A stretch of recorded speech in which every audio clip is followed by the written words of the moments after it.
Good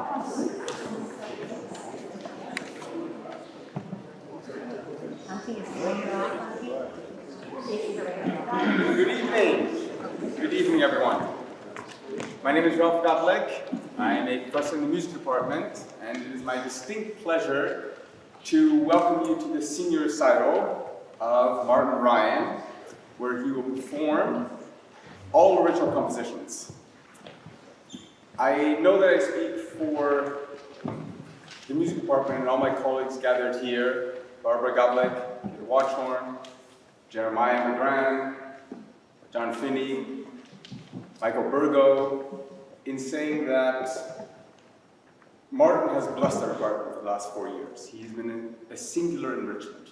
On a personal level, I can say that in the 22 years that I've been at Boston College and I've worked with about 2,000 students that I've taught, he is among the most extraordinary that I've ever had. Martin, you're going to be very sorely missed. And then I was just contemplating, how can I keep you here? So, Martin, you didn't read the fine print in the syllabus for the composition seminar. So, if you can look in the program, it says Sonata, Allegro Movement. So, Sonata, Allegro Movement, in the classical era, that's the first movement of a sonata. A first movement means that there's a second and a third. Now, Martin did not write a second and a third because he did not read the fine print, which was really non-existent. So this is something I may have to hold him to because I can give him an incomplete. No, but in all seriousness and all truth, thank you, Martin, for everything you've done for our department. And as such, we would like to also honor you with the Kennedy Award. Allow me please to read the official citation. The T. Frank Kennedy S.J. Award is presented by the Music Department of Boston College to the graduating music major who has shown consistent excellence in the academic study of music. The award is named for T. Frank Kennedy, S.J., co-founder of the music department at Boston College, scholar, teacher, mentor, and guiding light. And I cannot think of a more worthy candidate for this year to take this award in that spirit. And please know you have our heart wherever you keep on going.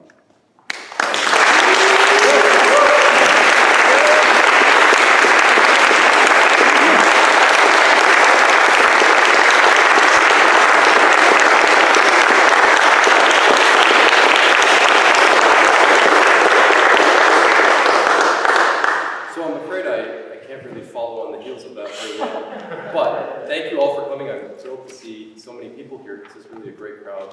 Thank you all for coming. I appreciate it. You'll see in the back of the program, I also would like to thank Professors Ralph and Barbara Gottlieb for what they've meant to me. Professor Barbara Gottlieb was the first music professor I ever had in my core class. And if it had gone anything like my core theology class, I would not be standing here today as a music major. So thank you for kind of inspiring me to continue taking more music courses. And then, of course, thank you to Professor Ralph Gottlieb, who I've taken now 3 courses with, and all of them have been very special. The first piece on the program is titled Appassionata Fantasy. And I originally wasn't called that. It was originally called Appassionata Queer, and it was chosen by the theater department. Scott and Aidan are here today, Scott Cummings and Aidan O'Neill. Aidan wrote the play, and the theater department put on the 2022 production of New Voices, which was a production that featured 3 single-act student-written plays. And in Aidan's play, which featured themes from Beethoven's Appassionata Sonata, number 23, rather heavily, he wanted to have a student-written composition as well to feature in the play. And so because this is more of an abstract just performance setting, I titled it based on the form in which it's written, which is a fantasy. But before we hop into it, I'm just going to kind of give you the programmatic notes to kind of maybe follow along. So within the context of the play, this piece kind of functions as symbolizing making a decision. And that we have the Appassionata and these motives being thrown around from Beethoven and this kind of scattered introduction section. And then eventually there's a first theme group which is established, and that is introduced fugally, or contrapuntally. There's one voice and then another comes in, kind of symbolizing that we have the beginnings of an idea and then it grows into something more.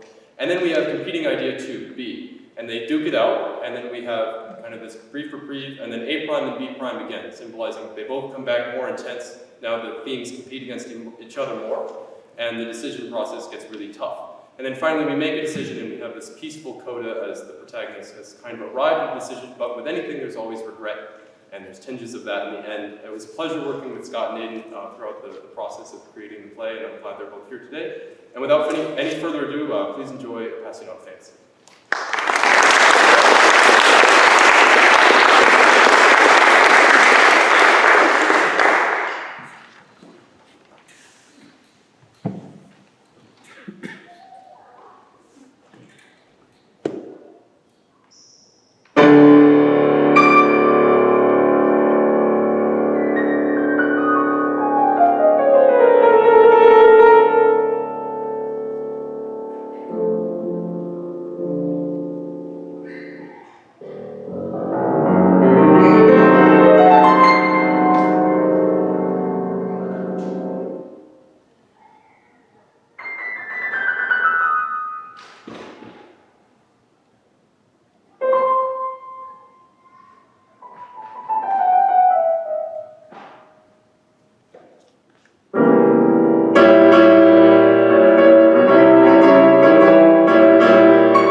Christina for turning the pages.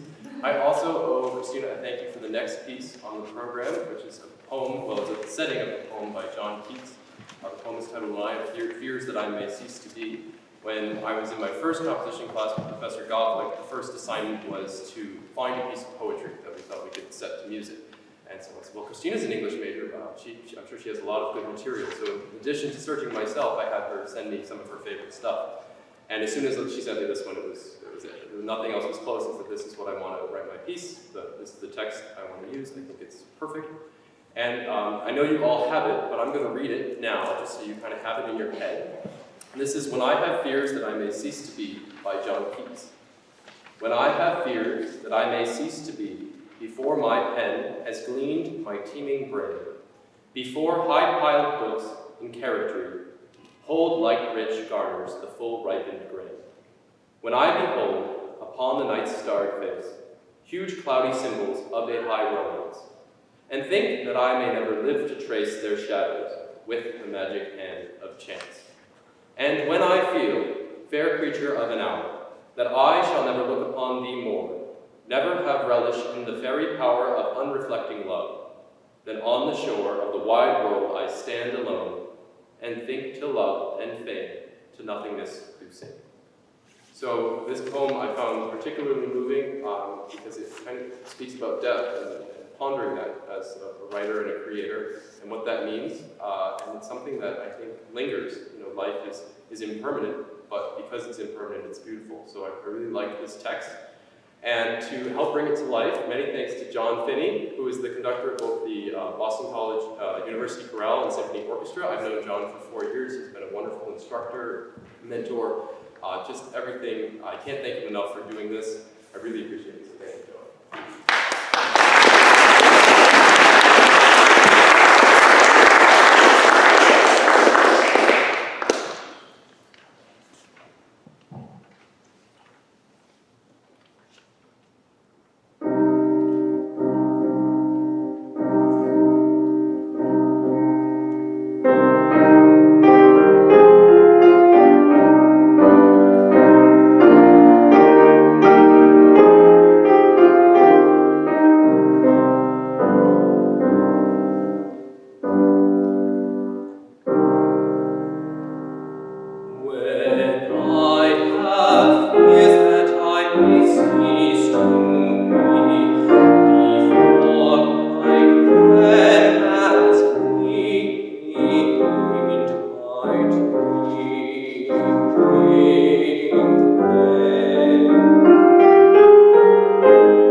Before I piled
this past semester in tonal composition with Professor Ralph Gottlieb, and they are both pieces written in the style of periods of music that happened in the past. So this fugue is an imitation of a Baroque fugue, a three-voice fugue, which means that there's three distinct voices that you can hear. So kind of one of the shifts that happens in music history is that we go from these separate voices molding together for what's called counterpoint to harmony and melody, which happens in the classical era.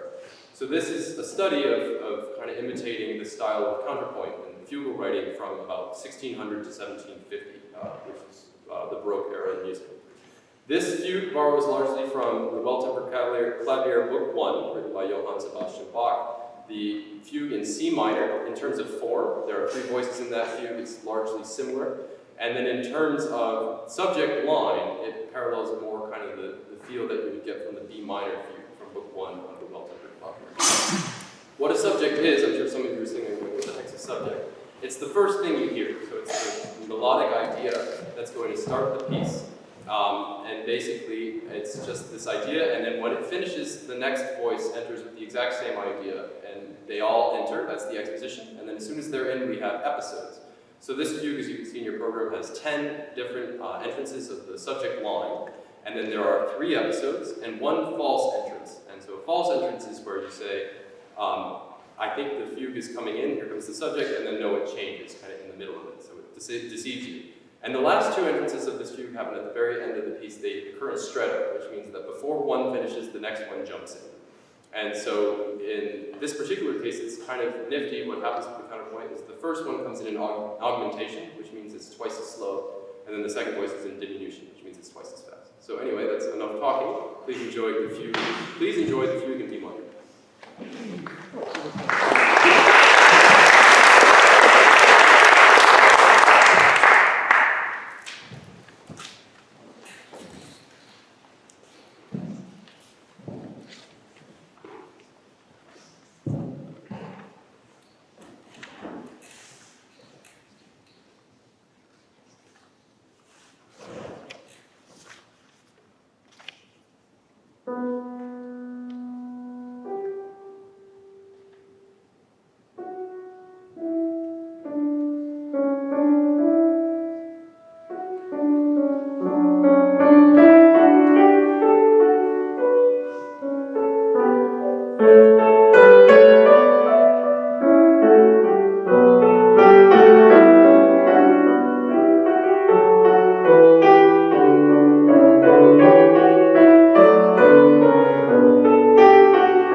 all. Give yourself a pat on the back. I appreciate it as a friend, and it's great. I want to thank a few more people. Join us after for a brief reception. If you have any questions about the previous composition, any of the compositions, we'll have some light fare. Thank you to my sister Margaret for her excessive meal plan. So otherwise we wouldn't be having this easy dining snacks. And thank you again to all my professors who have made my 4 years so wonderful, my family for letting me come to Boston College, and really everyone else who's made the last 4 years just really wonderful. So without getting too sappy, the last piece on the program is, instead of being in the style of a Bach fugue, it's in the style of a Mozart piano sonata. And so as Professor Goblik mentioned earlier, it's just the first movement, so you're not going to get movements 2 and 3. Unfortunately, there's just not enough time in the semester to bang out a full sonata. Mozart could have done it, I can't. Well, I shouldn't say I can't, I didn't. But the first movement is, I like to think it's a pretty good imitation. It's pretty quintessential sonata form in that we have an exposition, a development, a recapitulation, and then a coda. The exposition features 2 themes, A and B. They're contrasting. You can clearly tell when one's over and the next theme group starts. And they're in contrasting keys. The first theme group's in C major, and then the second is on the dominant of G major. And then after you hear that repeated material, it's in your ear, we develop that material in this developmental section, which hops around between closely related minor keys. And then it also kind of quotes snippets of themes from theme group A, as well as some new material. And then once the tension is built in that developmental section, we return in the recapitulation to C major and theme group A. And then once theme group A is finished, we move on to theme group B. But instead of moving up to G major, we keep it in C major. And then after that theme group has concluded, it moves on to a coda section, which largely just quotes kind of this descending chromatic figure at the end of theme group A with a lively flourish. So thank you all for being a great audience again, and enjoy the last piece of the program.